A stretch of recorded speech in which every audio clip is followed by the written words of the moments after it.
it's something we could definitely talk about. But let me go ahead and let's cut the music down a little bit, man. Trying to compete here with the music. Yeah, let's go ahead and turn this down a smidge as we transition to the start of the show. Big shout out to Gene and Marc for their super chat donations. Gene, thank you. Always so generous. Very kind of you to do that. Yeah, I got the music down. Garciano. Garçon. Here. Yeah, I do my best hometown custom PC. I definitely do. There's always a lot going on in wireless. Now we've got wireless competitors doing home internet, so yeah. All right, audio is good. All right, excellent. Thank you. Appreciate that, Dan. Always looking out for me, and I appreciate that, bro. Thank you. Yes, we are live. Keon, I appreciate you, man. Thank you. Always so kind to donate, man. Thank you for the super chat. 52 billion for C-band equals premium only access for higher speeds. You might be onto something, my dude. You might be. You might be onto something there. How else, what's the rationale behind putting the pricing to the, putting the 5G to the higher price plans? What else could be the rationale, forcing the monetization of the spectrum assets, so no disagreement here, my guy. Ethan, appreciate that super chat, buddy. Thank you as well. You've always been a big supporter of the channel and also a patron member, so thank you for that, as well as Keon and others here, so thank you for that. James says, Sneed rocking that AT&T blue. Yeah, man. We're going to celebrate the AT&T Investor Day early. They're going tomorrow. They're doing their thing. They got their chance tomorrow to do, their spiels and answer all their questions. Cesar, good to see you, sir. Sipping on some ginger tonight. Some ginger tea. Ginger and lemon. Appreciate it. Thanks, Dan. Thank you. Blaze, appreciate your super chat as well. Thanks, man. I don't see any comments or stickers or anything, just the donation, so thank you for that. Very much appreciated. You guys are amazing. We didn't even start the show yet, and the SMT Nation showing big-time support with the super chat, so I appreciate you all very much. Obviously, as we're going through all the elements of the show, by all means, comment, get involved with the discourse in the live chat. We've got moderators who are very knowledgeable about the technologies.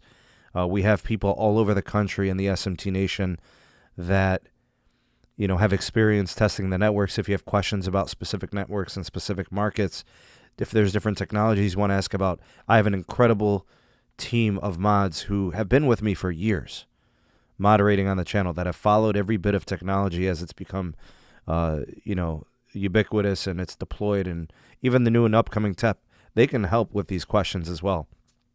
Pete, Carlos, Dan, there are people that have been moderating on my channel that know quite a bit about the technologies and have incredible experience with it. So by all means, and just viewers and subscribers, they know quite a bit. So if you have questions, ask. If I can't get to it, they will, and I'll try to get to as many as I can.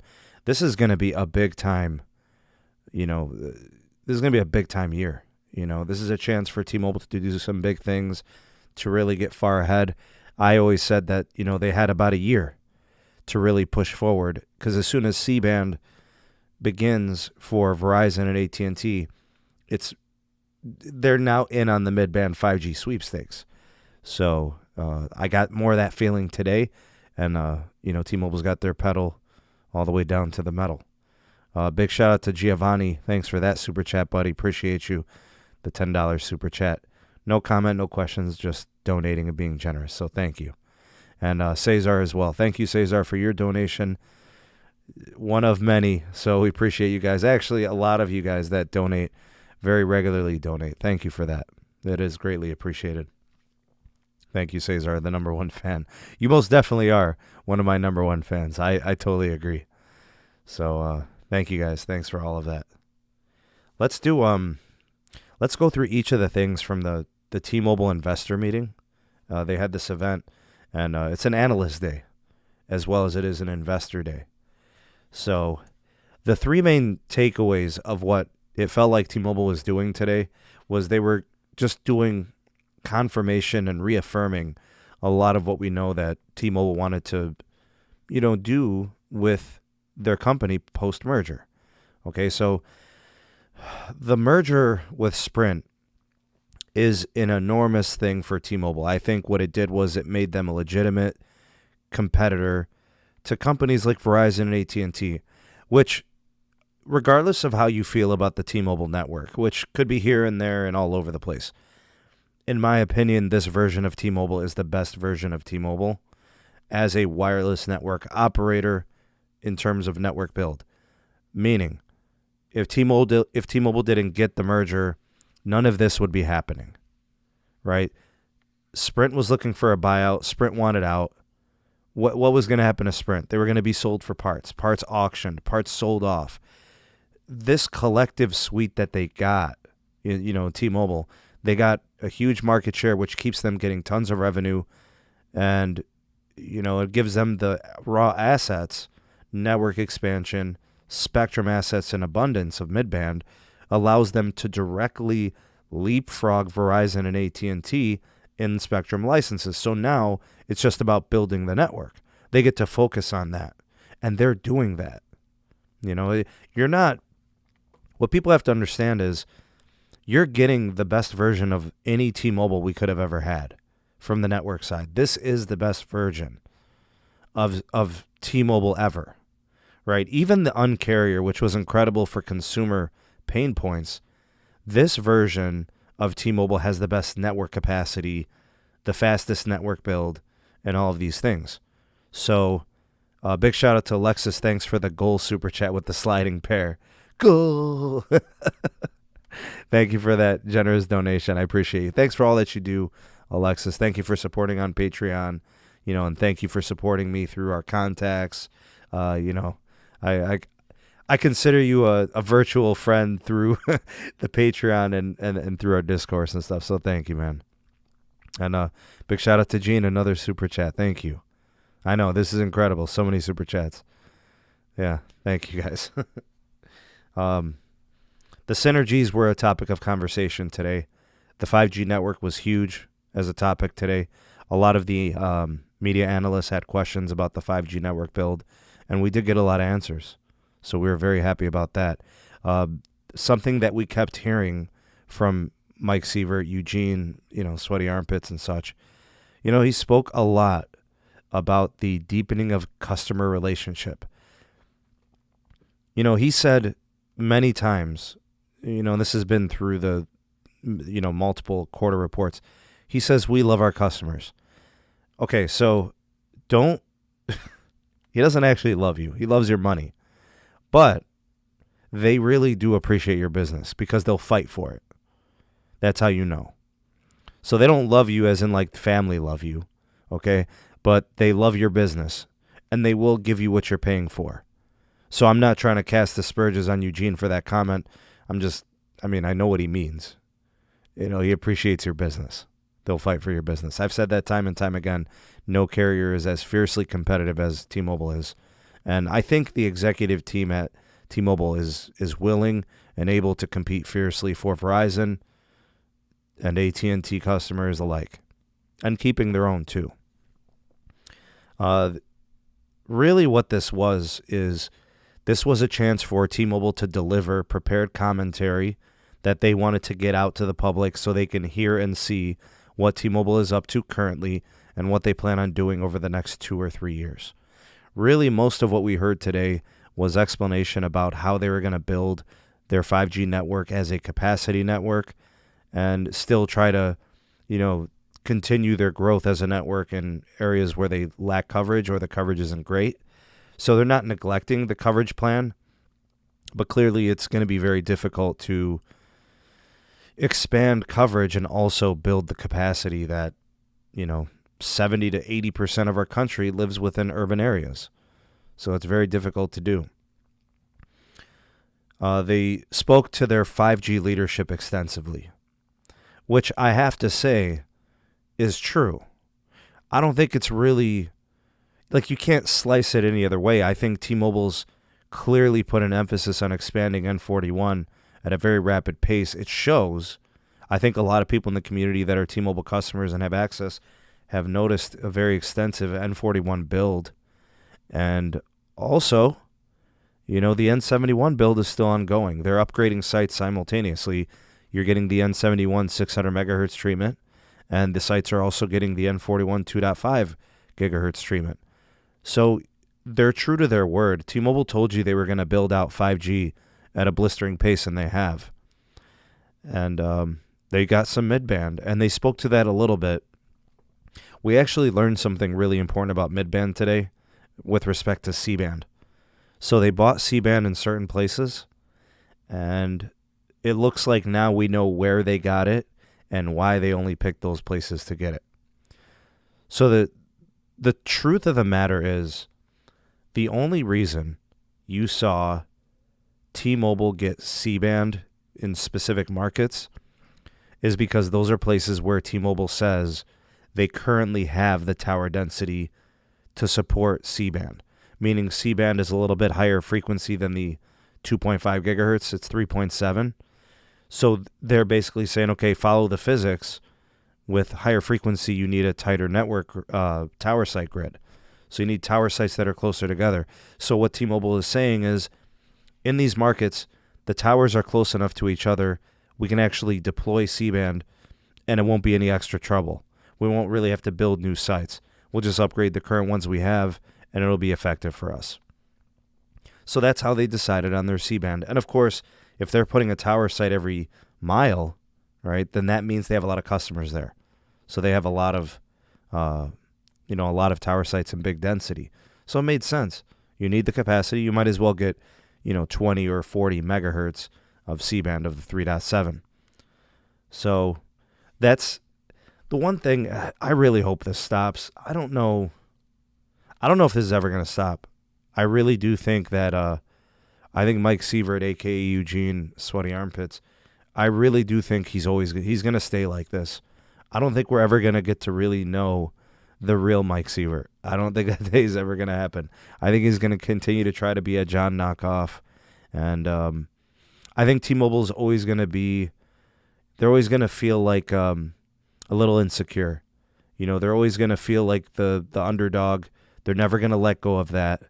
And they're going to continue to try to throw barbs at the other carriers. I don't think the day is ever going to come where they stop. Unfortunately. So if you were hoping for a more mature marketing campaign from T-Mobile, I don't think it's happening. So it is what it is. That's who they are, and that's how they're going to stay, I guess. Ginger lemon. Nice.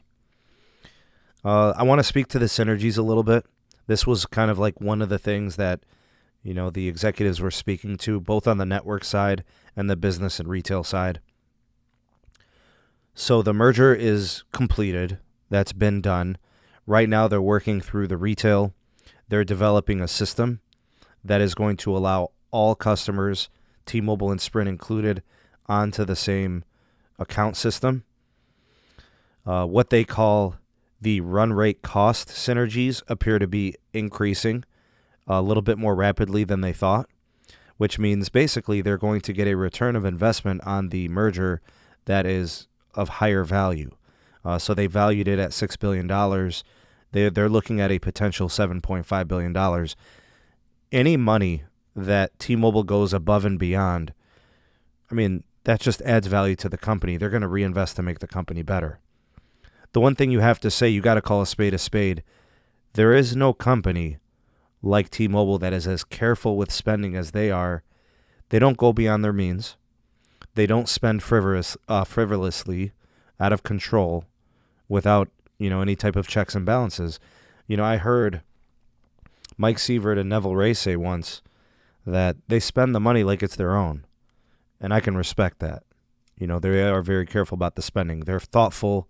They're considerate. How do we stretch our dollars here a little bit better?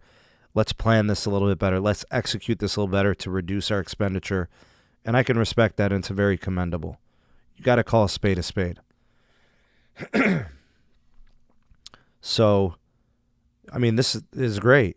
From a business standpoint, if you have shares, if you're an investor in T-Mobile, you like to hear this. It makes your stocks more valuable because it keeps debt down. You know what I mean? I want to talk a little bit about home internet.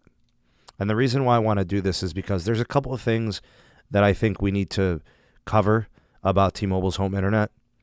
All right, so up until now, the T-Mobile home internet product has technically been a beta product. They have pushed it out as basically an LTE-only product. They just recently, within the last few months, really started to push the Nokia gateway as supplies have been limited. They've been having trouble with supplies on the 5G Nokia gateway since it launched in December. Oh, and big shout out to the idiot on the first video when I released it. Back in December, I did a video. I had the leak on the Nokia gateway, the 5G gateway, and there was a numbskull in the comment section saying I'm a liar and I don't know what I'm talking about. And then a week later, T-Mobile released the gateway. So big shout out to that idiot. I guess you just got to eat some nasty crow now, don't you? Yep, it's vindication, man. But of course, they don't come back. The trolls never come back to the video where they talked smack and got proved wrong. They'll come back to delete their comment, but that's about it. You know, it's okay. It's okay. Try to save face. But I want to talk about the home internet, and being that it has been beta, being that it has been kind of a pilot, and they have limited the number of people who could use the service. They'd have had a, limited number of people they could serve with it. Now they're starting to scale it, right? They're getting a better supply of the hardware. They're upgrading tower sites, which offers capacity. It looks like in 2020, they had 100,000 households sign up for the product in pilot, right? So that's not even official launch. That's not even with large-scale, home gateways. So they've expanded the address allocation. They've allowed more people into the service. They're saying that within the next 4 years, they would like to see the T-Mobile home internet service in 7 to 8 million households. So I don't know. What do you guys think of that number? What do you think about 7 to 8 million households? I kind of think that's kind of nice. If you think about it, the T-Mobile home internet product, with those that have it now or have had it previously, it's $50 with auto pay. For those of people that are going to get the service later, it's going to be $60 with auto pay. What do you think of that number? They want to be in 7 to 8 million households. Do you think that's too little? Do you think that's too much? Do you think their network can support it? Remember, home internet has to have some fair amount of capacity. It's not like mobility. The expectation on mobility is you're connecting a single device. The expectation for a home broadband connection is you might be connecting 10 devices. Right? And I really mean it. Like, there are people that do connect 10 devices. A few cell phones, a couple of iPads, a MacBook, a notepad, a ThinkPad, a couple of TVs. These things add up pretty quick. An Xbox, a PlayStation, who knows? Or a desktop, maybe, whatever. I just feel like the 7 to 8 million based on their push, and it looks like people want the service and they want they have popularity with it. I feel like they should push the issue to 10 million homes. I really do feel that way. I feel like 10 million is legit. That should be their floor. The demand is crazy high. So here's the thing, and here's why I think T-Mobile home internet's going to do well, it's going to be popular, is the expectations are low. Nobody's going into T-Mobile home internet and saying, oh, I'm dropping my fiber for T-Mobile home internet. Oh, man, Gadget Goddess, thank you, Gigi. Appreciate you being here. And Totally Techno Tim, thanks for stopping by. You guys are awesome. Thank you. So the T-Mobile home internet is not going to replace somebody's home fiber. The T-Mobile home internet is more like for people that have HughesNet or some kind of satellite internet operator. I think it's for people that have garbage coax, a poor performing coaxial, lack of infrastructure, horrible upgrades, lack of upgrades. People that are displeased with their provider, like me, with Cox internet trash. But honestly, I don't think T-Mobile home internet is ever going to really compete with fiber. It's not what it was designed for. But it can be a viable option for a lot of people. So, in my opinion, I think you're going to have a very popular product that 10 million households could capitalize on. And who knows, maybe it ends up with 11 or 12 million. Who knows? I just don't like them putting a ceiling on it. You know, I think deep down inside, T-Mobile wants to see it go beyond 7 to 8 million. My estimate would be that they want to see it hit 10, but they're kind of selling themselves short a little bit just to kind of hedge their bets. But honestly, based on the demand, I think 10 to 12 million is legit. I think people are going to take advantage of it. I think there's also people that just want to spend their money with T-Mobile. They just like the customer care. They just like T-Mobile as a company, and they've been happy with them for a long time. You know, so T-Mobile in the car? Sure, Alexis. Why not? A connected car? Sure.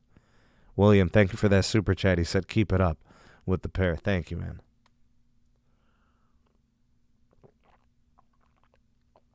Appreciate you, Danny. Thanks for that.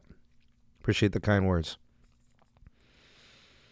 We got word from Mike Sievert that we have something coming to the T-Mobile home internet relative to the 5G. Now, we do have 5G gateways outgoing. I think we got two things up and coming. Number one, I think they're going to kick up the shipping of the Nokia 5G gateway. We're going to see more of those getting shipped out. So more people getting on that hardware. I think a lot of people will be replacing their white LTE boxes, and they'll be getting those 5G boxes. And I think it's going to be based on location, where the people that have 5G on their home tower sites, they'll be the first to get those upgraded gateways. I also think there is going to be a new gateway. I don't know when. I don't know if it'll be end of summer. I don't know if it'll be end of this year or next year. I think there is going to be a new gateway, which is going to be fine-tuned and optimized for N41. And it's going to be standalone N41 capable. It's going to have the X60 or X65 modem, whatever it is at the time. And it's going to basically be, you know, the next best hardware for their 5G, right? Yeah. Dan, I think that goes without saying. The N41 is big time. I mean, it's going to be the vessel that carries T-Mobile's 5G, so absolutely. You know, Lavendi, a lot of people say that. You know, they're going to have to earn the trust of customers that are on AT&T and Verizon. I think a lot of people understand that. I do. But yeah, we got a big update coming from, you know, the T-Mobile home internet. So I'll keep you guys posted. More news on that later. Big Rubes, thank you, man. He said, great content, amigo. Thumbs up. Verizon, AT&T, and T-Mobile are all approaching 5G differently, but will they have the same end game? See, Rubes, that's what I've said, and thank you for that super chat. I do think that proper 5G, a mature 5G network, so what are we saying? 2028, 2030. Like, when is 5G mature? At that point, a proper 5G network has an abundance of midband, like very, very wide channel midband and multiple channel midband. And I also think an abundance of millimeter wave. The low band I understand, but it's not important anymore. The low band is only important in areas that have low tower density and low population. The low band is an afterthought in urban and suburban areas where you are supporting a lot of people. Now, not to say that it's not important, it's just de-emphasized. You know, in places where you have a tower site every mile or half a mile, why is the low band so important? It's just not. I mean, maybe to get into the lower levels of some people's homes. I mean, I'm a mile away from my Verizon site. I'm in the lower level of my house, and I've got a minus 90 RSRP on band 66. The signal's still pretty strong, and it works down here, and it's a brick basement. Right? So big Rubes, thank you, man. I appreciate it. Yes, I totally believe that. Each carrier has the same end game. And actually, what the end game of 5G really is to enhance the wireless network to the point where there's so much capacity that a customer can do everything and anything they need to do over wireless. And that's going to take tons of midband and tons of ultra-wideband. Right? tons of millimeter wave. I've always said that I think millimeter wave is a transcendental technology that will take time to build, but is the end game for true 5G. The mid-band is important. It's going to do a lot of heavy lifting, but the millimeter wave is going to be crucial. It's a game changer. You know what I mean? Instantaneously, it's a game changer. Like you turn it on and boom, multi-gig speed. You know, not many connections can do that. In terms of 5G networking, we got some goals. Big shout out to Tony Phony Baloney. Thanks for the super chat. It's always funny to say your name, man. Thanks, Tone. The N41 goal for 2021, so that's by the end of this year, is to hit 200 million pops. I believe that T-Mobile's at 125 million pops right now. That's what they claim. I'm not really sure what a pop is. I ain't going to lie, guys. I don't really like the term pop or point of presence. I just don't. It's not meaningful to me in the truest sense. I like square mileage. I like seeing coverage maps where the signal reaches an effective range. They use pops. That's fine. I don't know what it means to me, honestly. But they said by the end of 2021, the goal is to have 200 million pops of N41 covered. By the end of 2022, so that would be a year later, they want to be at 250 million pops in N41. Those are lofty goals. Those are goals that, if they achieve them, are going to be some of the most astonishing goals we've seen in wireless ever. So let me explain why this is a big deal. T-Mobile has been behind for a long time, but they've been catching up really fast.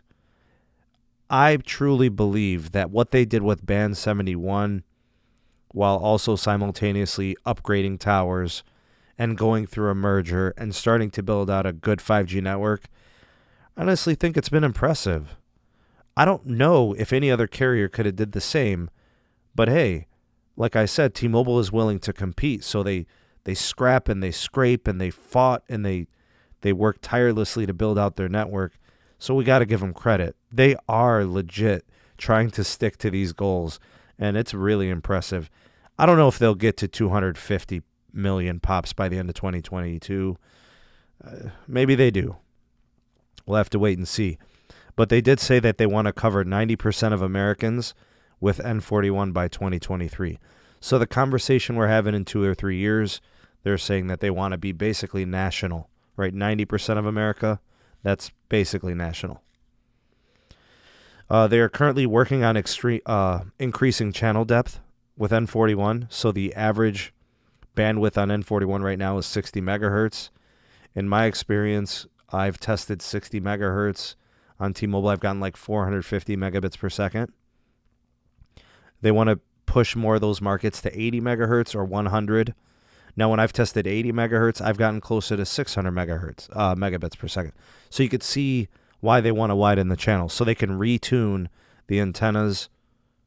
You know, they can allocate more bandwidth, do that retune, and increase capacity that way.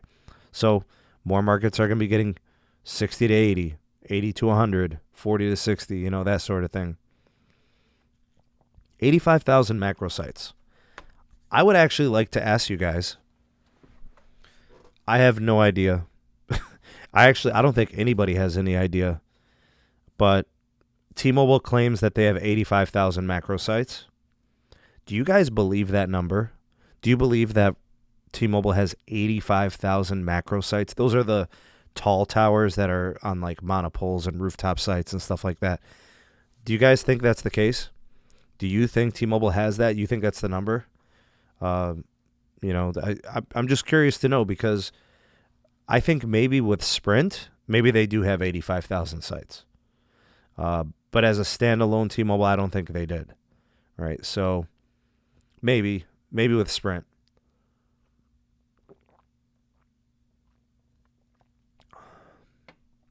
Landon says they have a lot of tower sites. Dan says, I thought it was 65K, getting to 85K. Okay.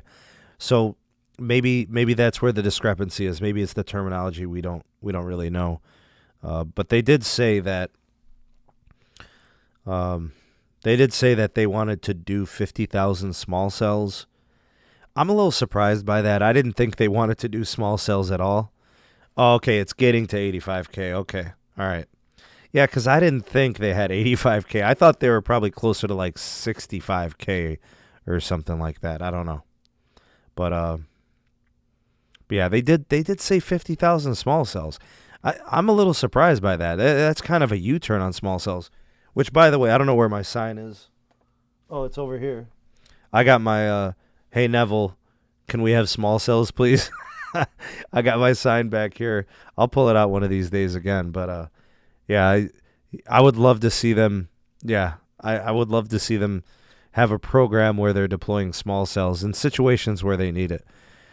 Yeah, and honestly, I don't know how they'll configure them. You know, I don't know what bands they'll put in there, and I don't know if they'll have NR or whatever. I have no idea. But, yeah, I'd be glad to see them doing small cells.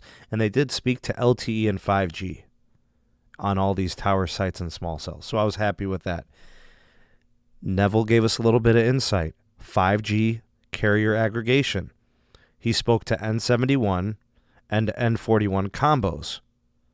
Right? So he mentioned it. We didn't get incredible details. Right? We didn't get a lot of specifics and stuff like that.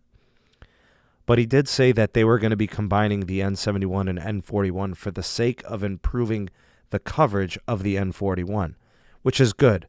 Let me tell you guys why. I've been testing N41 in the CLE for several months. One site has gone beyond 1 mile one time. For the most part, I'm not even getting a mile. Most of the time, the effective range is a half a mile.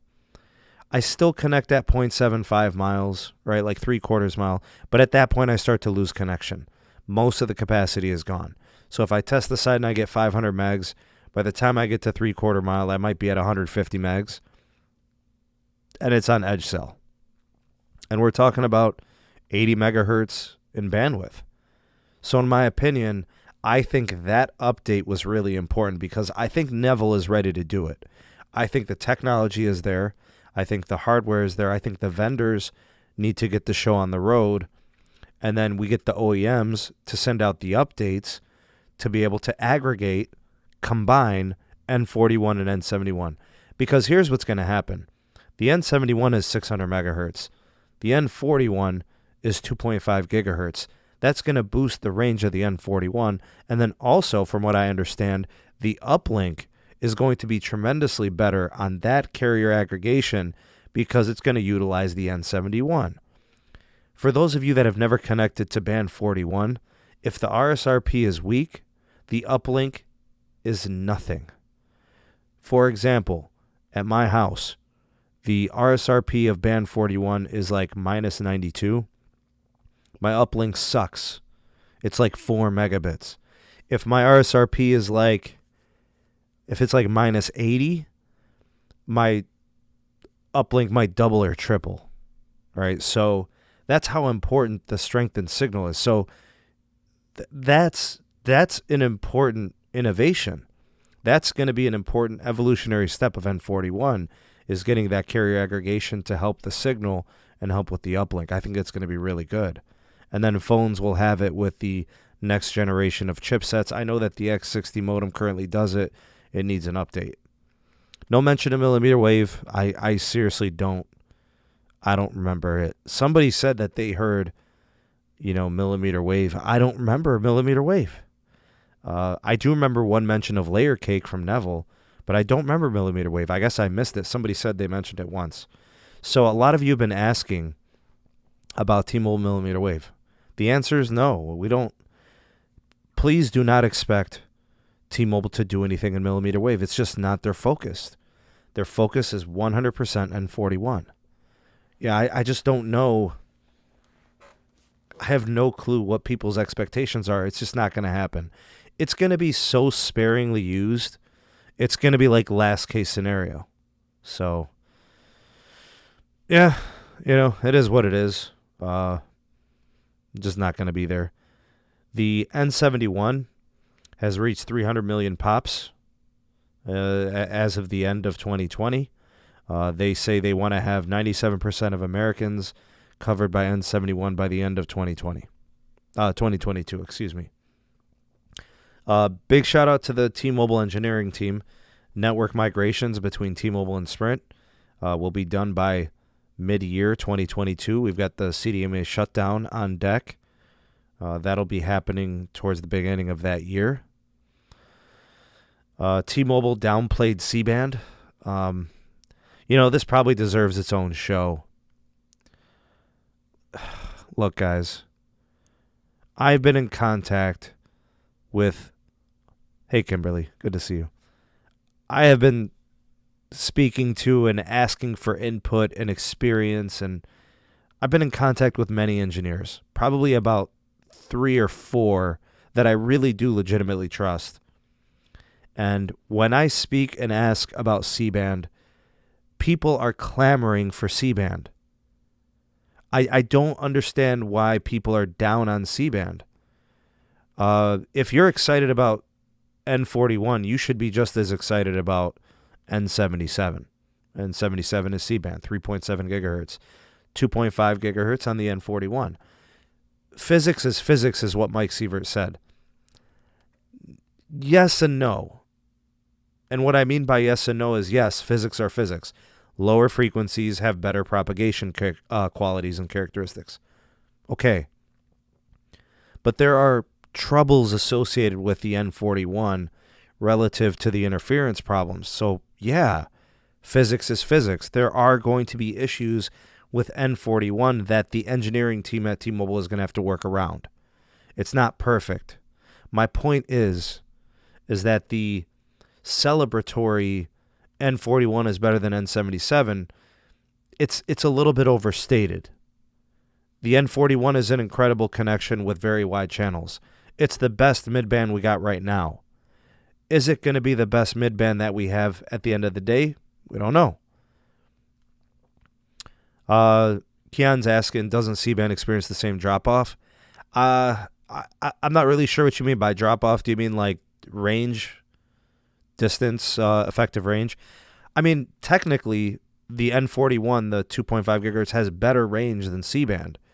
But there's other issues that are associated with N41, relative to the interference with the 2.5 gigahertz being so close to 2.4, that I think, you've got guard band that that you can utilize. It's programmed to power down as interference is caused with Wi-Fi.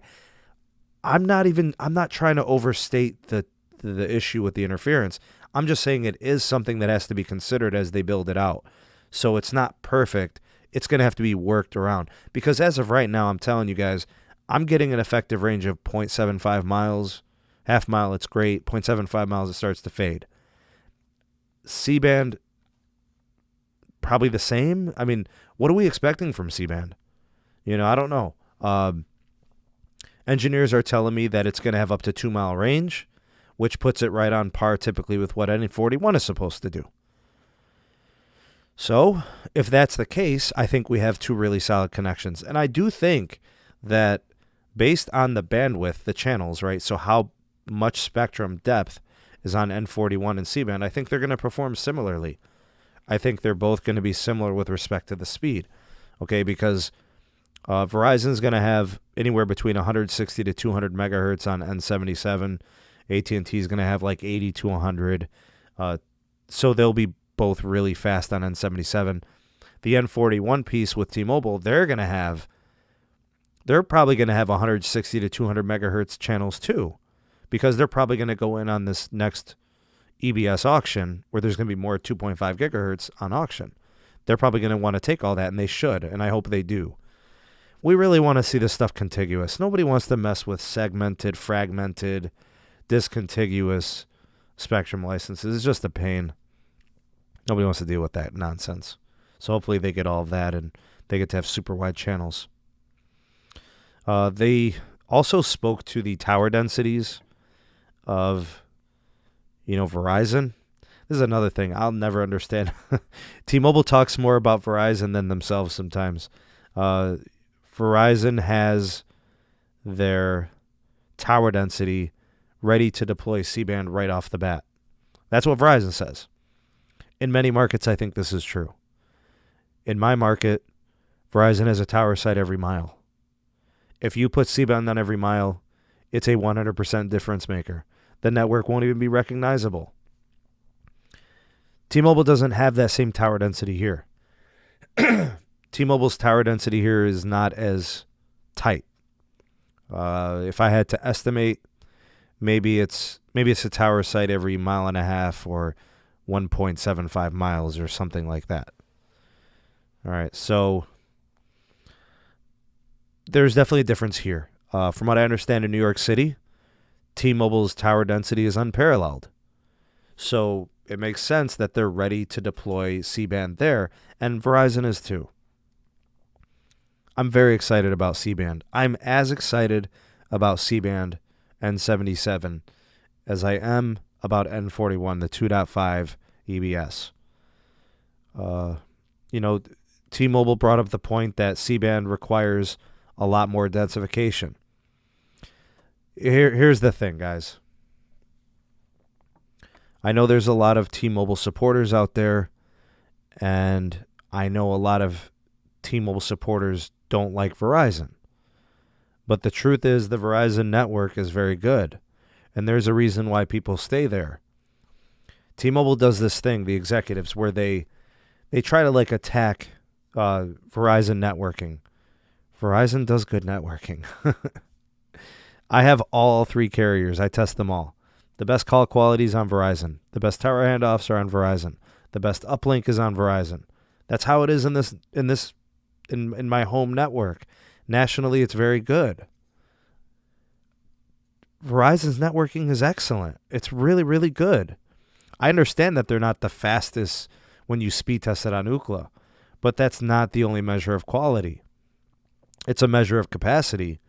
It's not a measure of quality in particular. So, what T-Mobile likes to do is T-Mobile likes to bash other carriers' networks and bash other carriers' 5G, and they're having a field day with DSS, and all that's fine and dandy, but it just looks insecure, and I've always wondered when T-Mobile is going to stop it, but I don't think it's going to happen.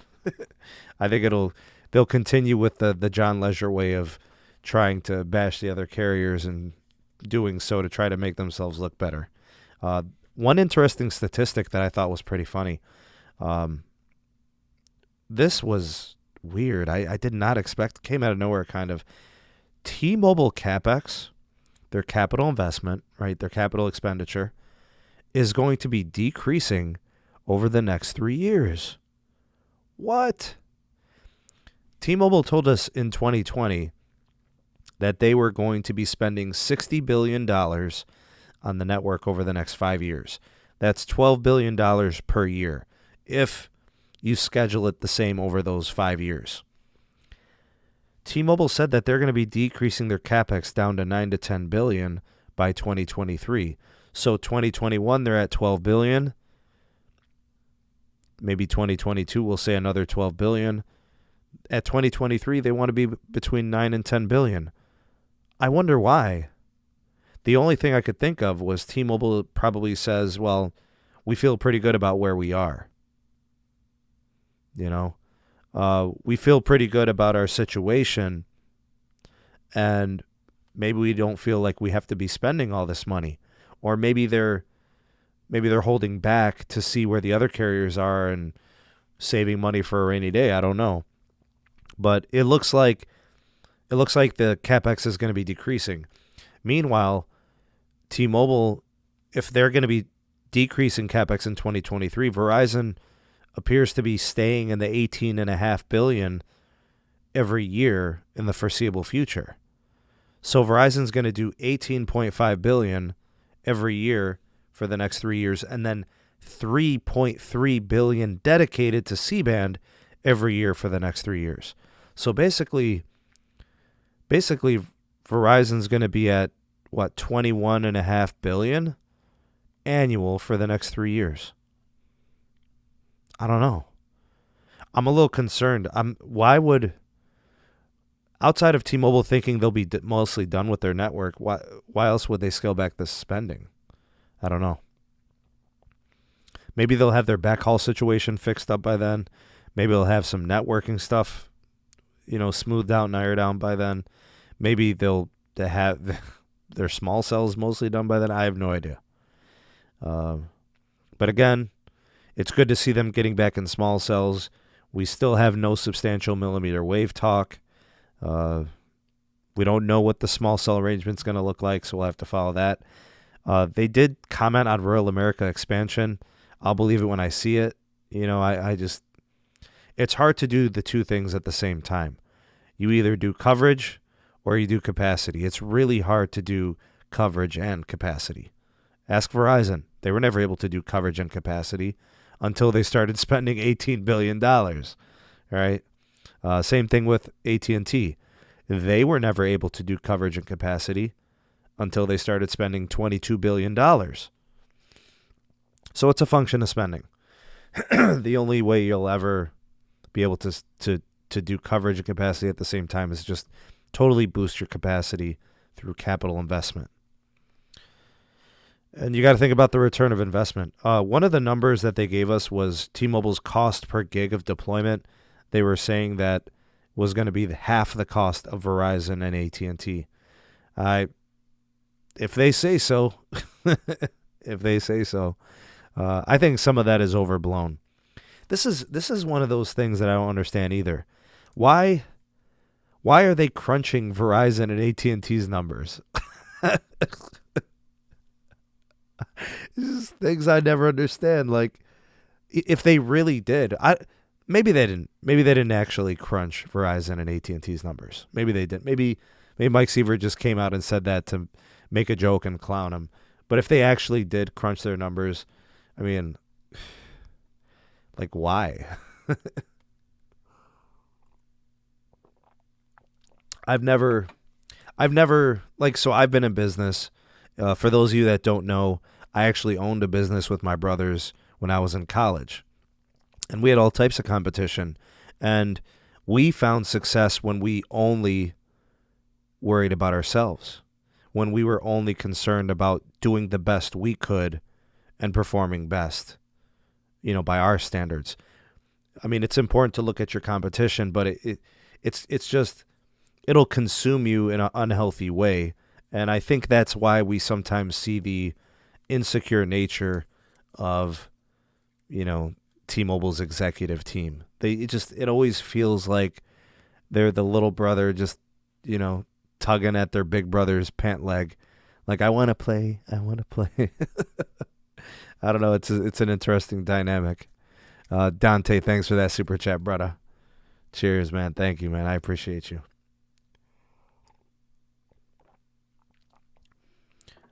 I mean, I get it, Dan. The competitive analysis, I get it. But I mean, I don't know why you would need their number. You would want to know that yours is better, sure. But I don't know.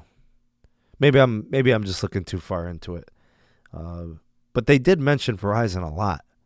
They mentioned AT&T once or twice, not much. It was mostly about Verizon. And I think for two reasons. Obviously, Verizon, known as the market leader in wireless. And I think, and I also think because they had their media day yesterday, and a lot of people were impressed by what Verizon was going to be doing moving forward. Hey, Flyboy Rex, how are you, buddy? Good to see you, man.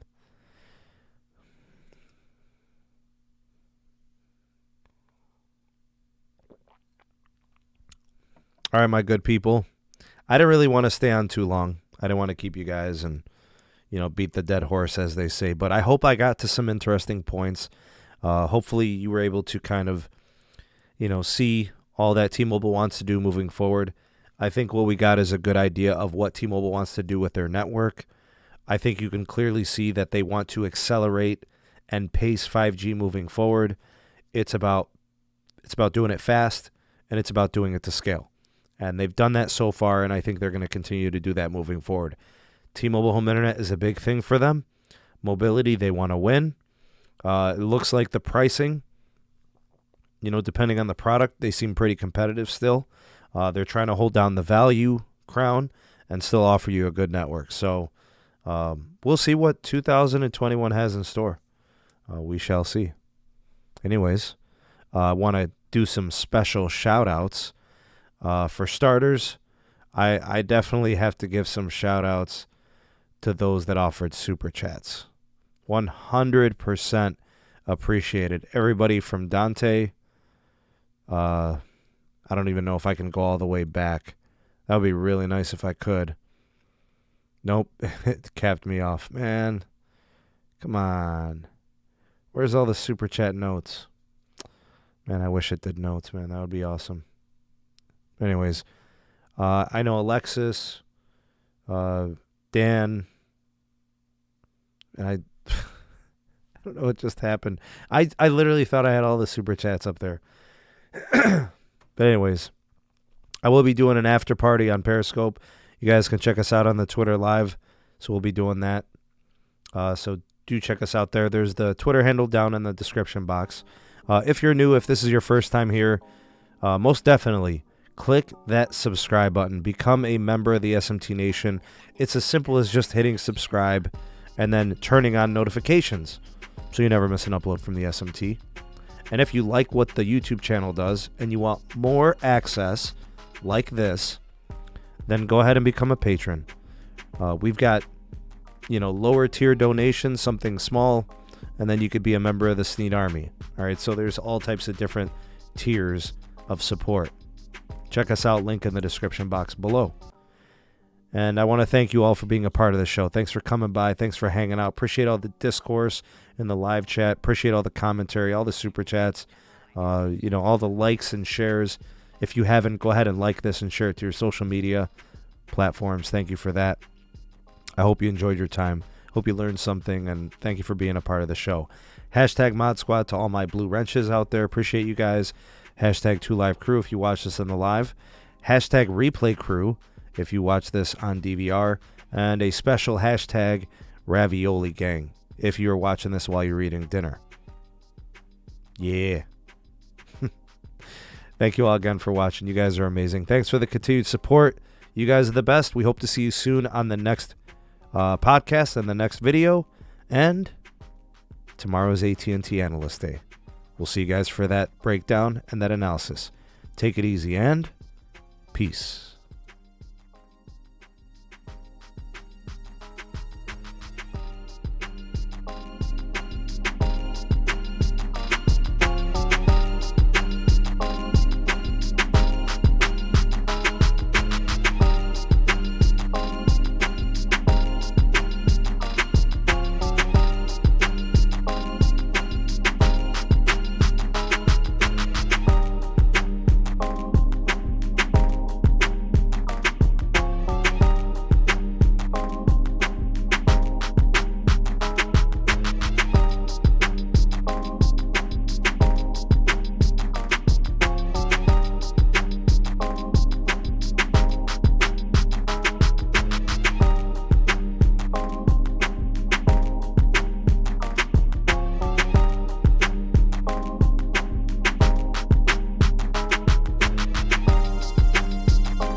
If you stayed this long, I know why. You stayed for this. Yeah.